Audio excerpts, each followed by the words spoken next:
Hey guys, welcome back to Top 10 Nerd. I'm Kelly Pally, and today we are counting down the top 10 Harry Potter surprising facts you didn't know. Now, these are facts that a lot of you hardcore Potter fans might already know, especially if you've been keeping up with the updates on Pottermore. But for those of you a little out of the loop, get ready to be swept off your feet.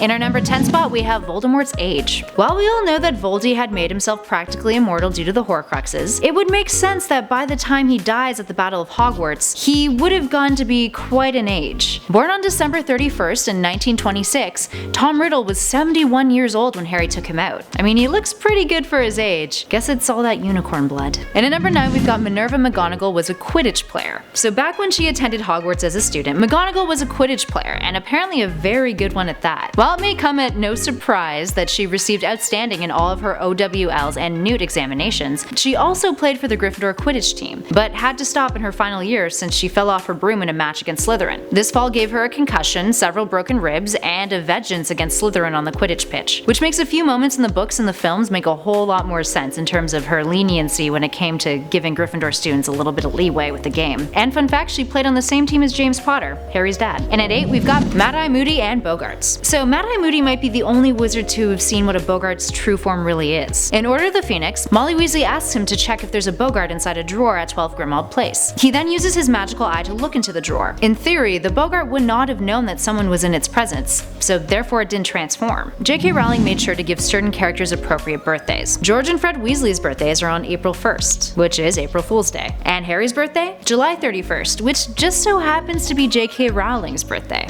And most of the older characters in Harry Potter, specifically the Marauders, were born in the 1960s, and it just so happens that J.K. Rowling was born in 1965. Guess right what you know. And at 6, we've got the Auror Department. So it's no secret that Harry went on to be an Auror. But did you know that he and Ron turned the department on its head when they officially started working there? Harry eventually worked his way up to being the department head, and Rowling has stated that Harry and Ron utterly revolutionized the Auror Department. And I quote, "They are now the experts. It doesn't matter how old they are or what else they've done." And those of you who have read The Cursed Child know that Ron would later leave his job at the Ministry, and then join George in managing Weasley's wizarding wheezes. At number 5, who got hitched? Well, we know that Harry and Ginny ended up together, and that Ron and Hermione tied the knot, thank God. Who else in the Potterverse got married? Well, George Weasley married Angelina Johnson, and they had 2 kids, whom they named Roxanne and Fred. And Luna and Neville? They never did get that romance that so many fans shipped, but Neville ended up marrying Hannah Abbott, and Luna ended up getting hitched to Rolf Scamander, the grandson of Newt Scamander, meeting him when she became a naturalist. I guess you win some and you lose some. And at 4, we've got Deathly Hallows foreshadowing. This one comes from the films. So in a scene that takes place in Dumbledore's office in Harry Potter and the Goblet of Fire, there's an allusion to the Deathly Hallows in one shot. Dumbledore looks into a glass case that contains a triangular device and a pendulum-like object inside of it, and it looks a whole hell of a lot like the Deathly Hallows symbol. And the dialogue in the scene? Albus says, and I quote, "You see, Harry, I've searched and searched for something, some small detail, something I might have overlooked, something that would explain why these terrible things have happened. Every time I get close to an answer, it slips away.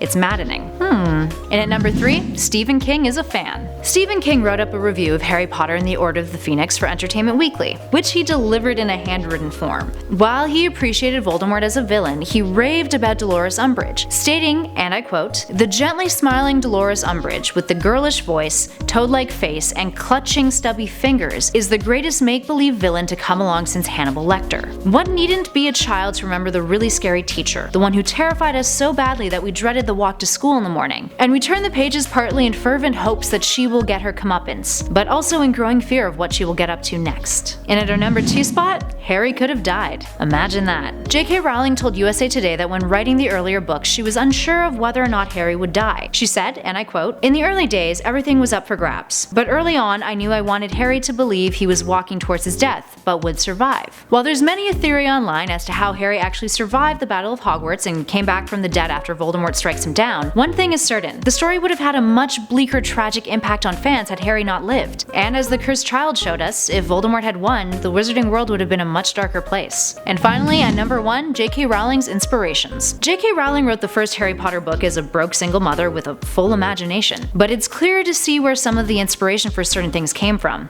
Nazi Germany. Aside from some broader correlations fans have made with the story in the real world, Rowling has confirmed that she did base certain characters off of real-life people she encountered. Professor Snape was largely inspired by an old chemistry teacher of Rowling's. Dolores Umbridge, Rowling's most hated character in the series, was based off an unnamed individual who she said she disliked intensely on sight. She went on to state that she recalled, and I quote, "a tiny little plastic bow slide, pale lemon in color that she wore in her short curly hair. I used to stare at that little slide, which would have been appropriate to a girl of 3, as though it was some kind of repellent physical growth." Where else did she get inspiration? Apparently from a churchyard called Greyfriars Kirk in Edinburgh. There's a tombstone there that contains the names Thomas Riddle, William McGonagall, and Elizabeth Moody, who Rowling claims are the basis of those character names. And that's all for now, friends. Do you want more Harry Potter surprising fun facts? Or do you know one that we should have included on our list? Give us a shout below and perhaps we'll make a part 2 video. But if you liked it, make sure you hit those like and subscribe buttons and click on that bell notification so you never miss another nerdy list. I've been Kelly Pally and this has been Top 10 Nerd, and I'll catch you guys in the next one.